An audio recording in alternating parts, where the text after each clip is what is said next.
احمد رضا بریلوی صاحب کے قرآن کے ترجمے میں آپ کو کچھ پوائنٹ نوٹ کروانا چاہتا ہوں کہ آپ دیکھیں، جیسے یہ لکھا ہوا ہے وَيَعْبُدُونَ مِن دُونِ اللَّهِ، اور اللہ کے سوا ایسوں کو پوجتے ہیں۔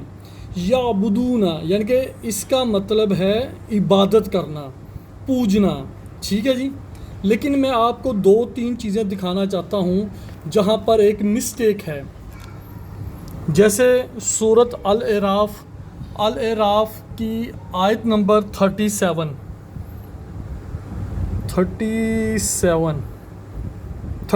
میں آپ کو میں یہ دکھاؤں گا، قال کنتم تدعون من دون اللہ، یعنی کہ تدعون جن کو تم اللہ کے سوا پوجتے تھے۔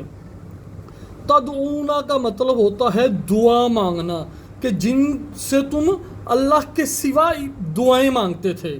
لیکن یہاں پر انہوں نے تدعون کا ترجمہ پوجنا، عبادت لکھا ہے، جبکہ یہاں پر ترجمہ بنتا ہے جن سے تم اللہ کے سوا دعائیں مانگا کرتے تھے۔ یہ دیکھ لیں قرآن پاک میں انہوں نے کیا ترجمے میں کیا مسٹیک ہے۔ یہ اللہ بہتر جانتا ہے کہ یہ مسٹیک احمد رضا بریلوی صاحب نے خود کی ہے یا یہ مسٹیک پرنٹنگ والوں نے کی ہے یا جنہوں نے بھی کی ہے، اللہ بہتر جانتا ہے۔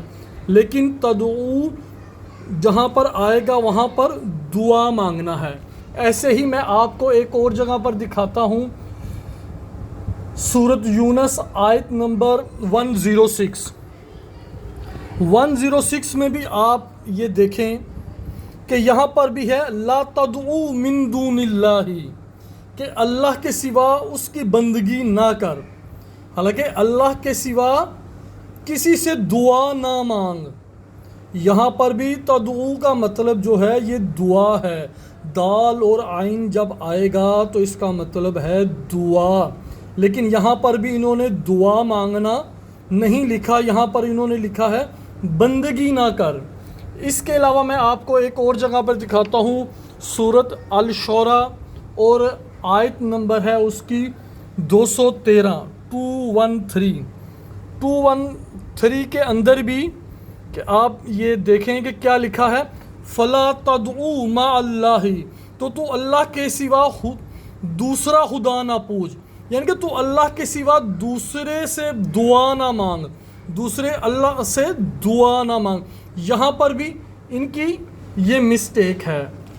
میں آپ کو یہ دکھاتا ہوں سورۃ النحل میں آیت نمبر 86 میں، ایک جگہ پر نہیں بے شمار جگہ پر جو ہے نا یہ مسٹیک چل رہی ہے۔ آیت نمبر 86، قالوا ربنا هؤلاء شرکاؤنا الذین کنا ندعو، یہاں پر بھی ندعو من دونک، یہاں پر بھی انہوں نے کیا ترجمہ کیا ہوا ہے، ہمارے شریک کے ہم تیرے سوا پوجتے تھے۔ یہاں پر بھی یہ ترجمہ غلط ہے۔ یہاں پر بھی آتا ہے کہ اللہ کو چھوڑ کر، یعنی کہ اس شریکوں سے جن سے وہ دعا مانگتے تھے۔ اور مین یہی وجہ ہے کہ احمد رضا بریلوی کے جو مرید ہیں، ان کے جو ماننے والے ہیں، وہ اللہ کو چھوڑ کر غیروں سے دعائیں مانگتے ہیں۔ اس کی مین ریزن یہ ترجمے میں نے نوٹ کی ہے کہ ترجمے میں بھی جہاں جہاں دعا کا لفظ آیا ہے انہوں نے وہاں پر پوجا یا عبادت یا بندگی لکھی ہے۔ اور اگر ہم غور کریں تو اس کا مطلب جو ہے، اس کا مطلب یہ ہے کہ وہ لوگ جو یہ ترجمہ پڑھتے ہیں، اس ترجمے کی